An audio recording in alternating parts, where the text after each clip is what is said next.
नमस्कार, स्वागत है आपका सिटी पोस्ट लाइव में। मैं हूं मुस्कान।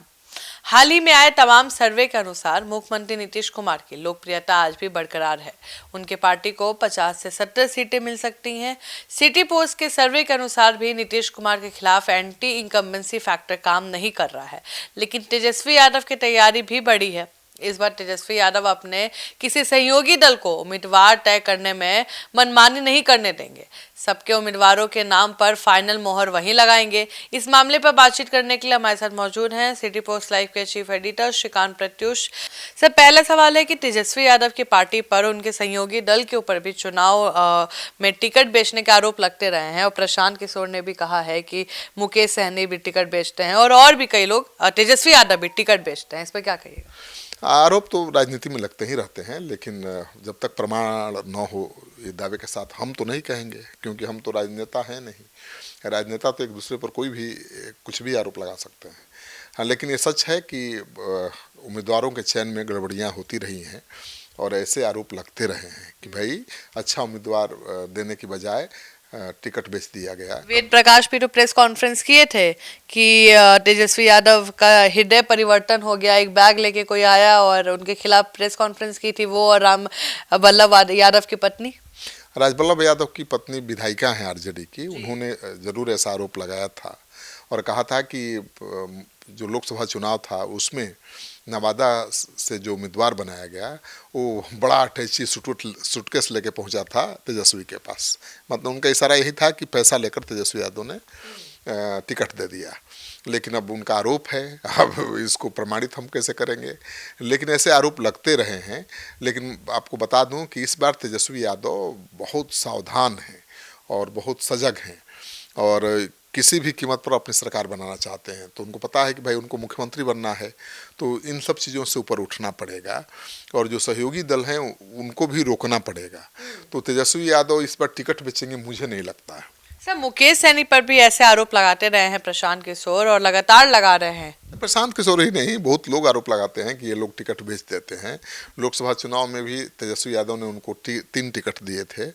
तीनों पर जो उम्मीदवार थे मुकेश सहनी के, सब हार गए चुनाव।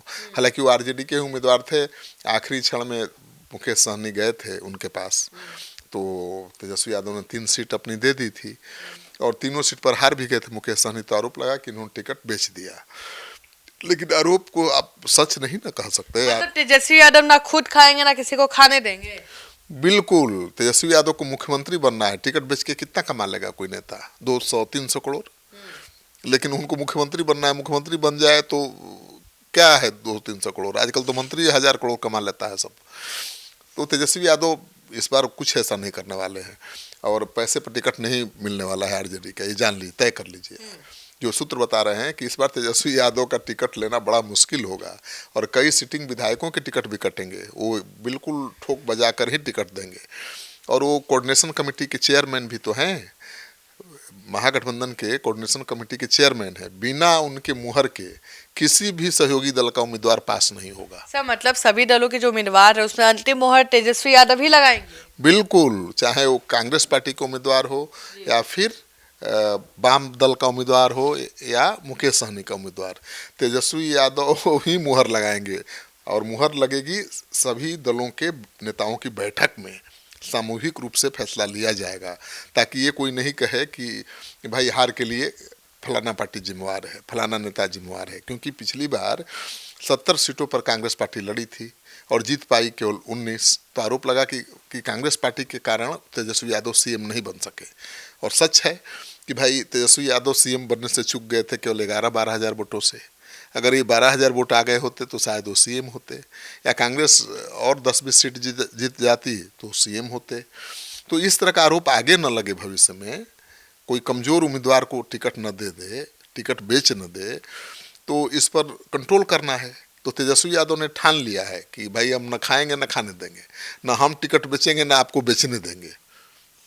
मैं नहीं कह रहा हूँ कि वो टिकट बेचते हैं, विरोधी उनके कहते हैं, आरोप लगाते हैं। चाहे उनके दल के नाराज विधायिका ने आरोप लगाया है। प्रशांत किशोर रोज कहते रहते हैं कि भाई बोरा भर के ले जाइए और टिकट लेके आइए। नवादा में भी तो यही हुआ था। हाँ, नवादा की विधायिका ने आरोप लगाया है, तो आरोप को आप सही नहीं ठहरा सकते हैं, क्योंकि विधायिका के भाई राजवल्लभ यादव के भाई ही चाहते थे लोकसभा चुनाव लड़ना, लड़े भी हो, निर्दलीय लड़े, तो उनको टिकट नहीं मिला तो आरोप तो लगाएंगे। और अब तो बिल्कुल बागी तेवर हैं उनके। राजवल्लभ यादव भी मोदी जी के मन से उनकी पत्नी दिखी। हाँ बिल्कुल, मोदी के मंच पर राजवल्लभ की पत्नी दिखी और एक विधायक वेद प्रकाश को नाम मुझे याद नहीं, प्रकाश वीर हैं विधायक, वो दिखे थे। तो प्रकाश वीर और जो महिला विधायिका हैं दोनों दिखी थी और माना जा रहा है कि वो एनडीए से ही चुनाव लड़ेंगे। तो अब उनके आरोपों का कोई मतलब नहीं है कि तेजस्वी यादव चलती गाड़ी से ही बोले थे कि काटा टिकट, तो सच में टिकट काट दिया कि वो बस ऐसे ही बोल रहे हैं? नहीं, ऐसे थोड़े बोलते हैं, वो बोलते कम है तेजस्वी यादव, करते ज़्यादा हैं। वो लालू जी जैसा पॉलिटिक्स नहीं करते हैं कि दया दिखाएंगे या टिकट दे देंगे ना, बहुत हार्ड पॉलिटिक्स करते हैं वो। और तेजस्वी यादव, संजय यादव की टीम बहुत अलग तरह की टीम है।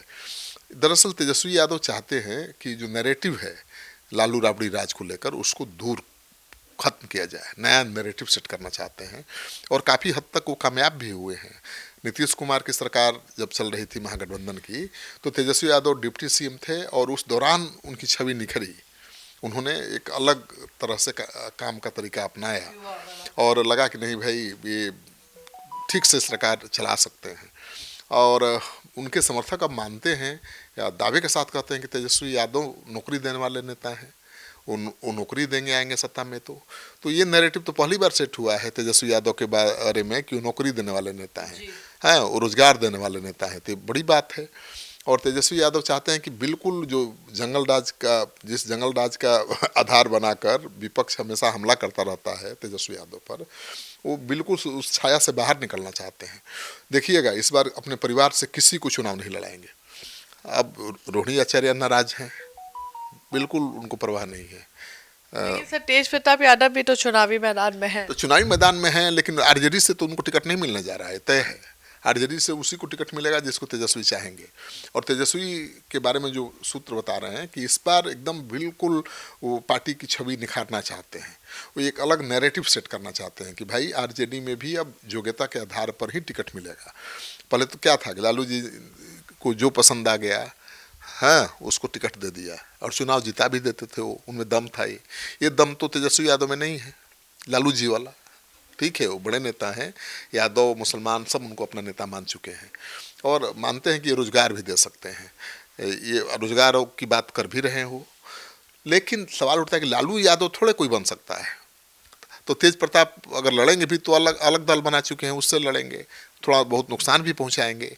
लेकिन तेजस्वी यादव की प्राथमिकता है कि जो नैरेटिव सेट है पहले से कि लालू राबड़ी जी के परिवार का राज आएगा तो जंगल राज आ जाएगा, इसको ख़त्म करना चाहते हैं।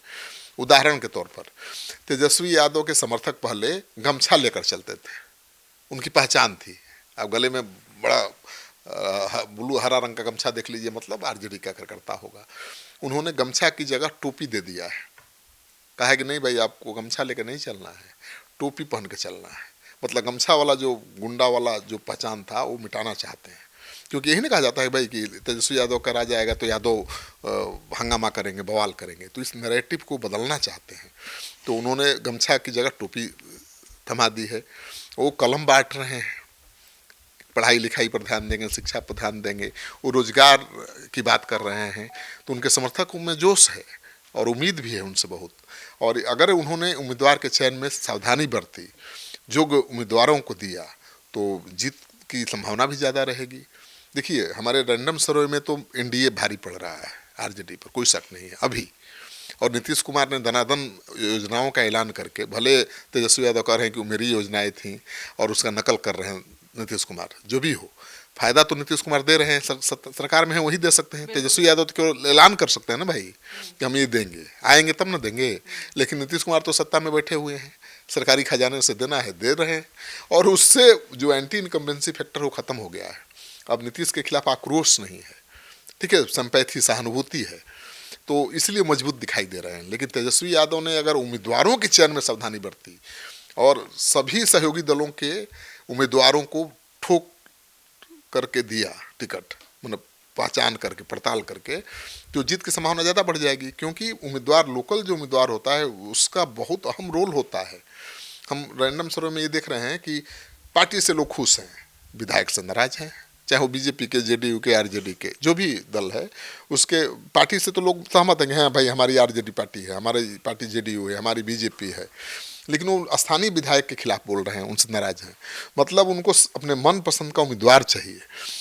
तो अगर दमदार उम्मीदवार, लोकप्रिय उम्मीदवार चुनेंगे तेजस्वी यादव और उनके सहयोगी दल, तो जीत की संभावना बढ़ेगी। और तेजस्वी यादव ने तय कर लिया है इस बार कि हम जो पैमाना तय करेंगे उसी के आधार पर टिकट का बंटवारा होगा, माने उम्मीदवार का चयन होगा। तो सीटों के बंटवारे का काम 80% लगभग फाइनल है। ठीक है, दबाव मुकेश सहनी भी बनाए हुए हैं, वाम दल वाले भी बनाए हुए हैं, लेकिन मुकेश सहनी ने तो आपके कनक्लेव में कह दिया, आपके सवाल का जवाब दिया। आपने क्या पूछा था कि सीट ज़्यादा महत्वपूर्ण है आपके लिए कि डिप्टी सीएम की कुर्सी, क्या बोला? डिप्टी सीएम की कुर्सी। तो सीट कम भी मिलेगा तो मान जाएंगे, लेकिन डिप्टी सीएम की कुर्सी का कमिटमेंट होना चाहिए। तो सीटें तो उतना ही देंगे जितना देना है। और कांग्रेस पार्टी भी अलग स्टैंड अपना रही है, वो अड़ी हुई है कि हम कम सीट नहीं लेंगे। लेकिन कृष्णा अलवारू ने कहा है कि दूसरे नए दलों को लाने के लिए कुछ अपने हिस्से की सीटें छोड़नी पड़ेगी। नए दल कौन है? आईपी गुप्ता है, मुकेश सहनी है। मुकेश सहनी भी नए ही विधानसभा पहली बार लड़ रहे हैं तेजस्वी यादव के साथ। वाम दल पशुपति पारस, नहीं, पशुपति पारस के बारे में तो चर्चा ही नहीं हो रही है। एक बार चर्चा उड़ी कि हाँ बैठक में चर्चा हुई है उनके बारे में, उनको लिया जाएगा, उसके बाद महागठबंधन में चुप्पी। और पशुपति पारस बेचारे इंतजार कर रहे हैं कि भाई हमको कब बुलाएगा, सब कब बात करेगा, कोई बात नहीं कर रहा है। और आरजेडी के जो विधान परिषद के सदस्य हैं सुनील कुमार, जो तेजस्वी के बेहद करीब हैं, लालू यादव और राबड़ी देवी के मुँह बोले भाई माने जाते हैं राबड़ी देवी के, उन्होंने तो यहाँ तक कह दिया, किसी पत्रकार ने पूछा पशुपति पारस के बारे में, तो इतने छोटे नेताओं के बारे में बात मत करिए, आपने तो कबाड़ा कर दिया प्रेस कॉन्फ्रेंस का। तो पशुपति पारस, छोटे नेता की बात मत करिए। हाँ, पशुपति पारस को बता दिया एकदम चिरकुट नेता, और उनके बारे में बात नहीं करना चाहते, तो टिकट देंगे, सीट देंगे, तो भूल जाइए। मुझे नहीं लगता कि कोई संभावना है। लेकिन मुकेश सहनी तो रहेंगे, वाम दल रहेंगे, कांग्रेस पार्टी रहेगी साथ। तो कांग्रेस भी खेल ना करे, अपने चहेतों को टिकट न दे दे चुनाव हारने के लिए, इस पर भी नज़र है तेजस्वी यादव की। तो कांग्रेस पार्टी का क्या स्टैंड है उस पर चर्चा हम दूसरे वीडियो में करेंगे। अभी तो हम चर्चा ये करें कि तेजस्वी यादव की क्या रणनीति है। रणनीति इतनी दमदार है कि एनडीए का पसीना छुड़ा सकते हैं, बशर्ते इस रणनीति पर अंतिम समय तक कायम रहें। मतलब उम्मीदवार उसी को बनाना है जो चुनाव जीत सकता है। अगर इसी रणनीति पर अंतिम दम तक कायम रहे तेजस्वी यादव और अपने सहयोगी दलों को कंट्रोल करने में उनको कामयाबी मिल गई और केवल जिताऊ उम्मीदवार महागठबंधन के मैदान में उतर गए, तो मुश्किल तो होगी एनडीए के लिए। अभी तो नीतीश कुमार और एनडीए भारी दिख रहा है पलड़ा, लेकिन उम्मीदवार बढ़िया चुन करके तेजस्वी यादव भी भारी पड़ सकते हैं। अब ऐसे एक झटके में आप तेजस्वी यादव के सीएम बनने की संभावना को आप इनकार नहीं कर सकते हैं। हाँ, बशर्ते हर उम्मीदवार मजबूत हो। जहाँ कमजोर उम्मीदवार मिला, जहाँ चेहरा देख करके टिकट दिया, हार तय है। और इस बार चूक गए तेजस्वी यादव तो शायद ही कभी सीएम बन पाए। तो आप सुन रहे थे पूरे डिबेट को, और आप भी जरूर बताएंगे अपना ओपिनियन कैसा लगा आपको ये डिबेट और आप क्या सोचते हैं।